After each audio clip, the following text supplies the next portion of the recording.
है कि supreme court में चेयरमैन पीटीआई की अपीलों पर बेंच को स्टील दे दिया गया है।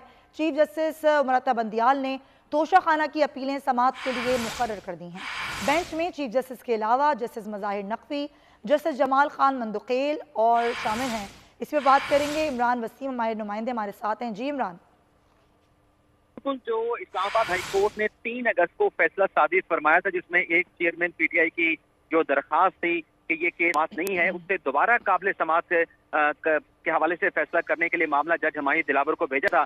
वो जो इस्लामाबाद हाई कोर्ट का फैसला 3 अगस्त का, उसके खिलाफ चेयरमैन पीटीआई ने सुप्रीम कोर्ट में अपील दायर की थी और जो गवाहान की फहरिस्त एक पेश की गई जिसे जज हमायूं दिलावर ने रद्द कर दिया था, उसके खिलाफ भी जो इस्लामाबाद हाई कोर्ट में मुकदमे की समाअत हुई थी, उसके खिलाफ भी एक अपील सुप्रीम कोर्ट में दायर की गई थी। इन दोनों अपीलों को परसों 23 अगस्त को समाअत के लिए मुकर्रर किया गया है। जस्टिस मुरत्ता बंदियाल, जस्टिस मज़ाहिर नकवी और जस्टिस जमाल खान मंदुकेल पर मुश्तमिल 3 रुकनी बेंच जो है इस अपीलों पर समाअत के लिए मुकर्रर किया गया है, तश्कील दिया गया है, जो 23 अगस्त को इन अपीलों पर समाअत करने जा रहा है। ठीक है इमरान वसीम, बहुत शुक्रिया आगाह करने के लिए।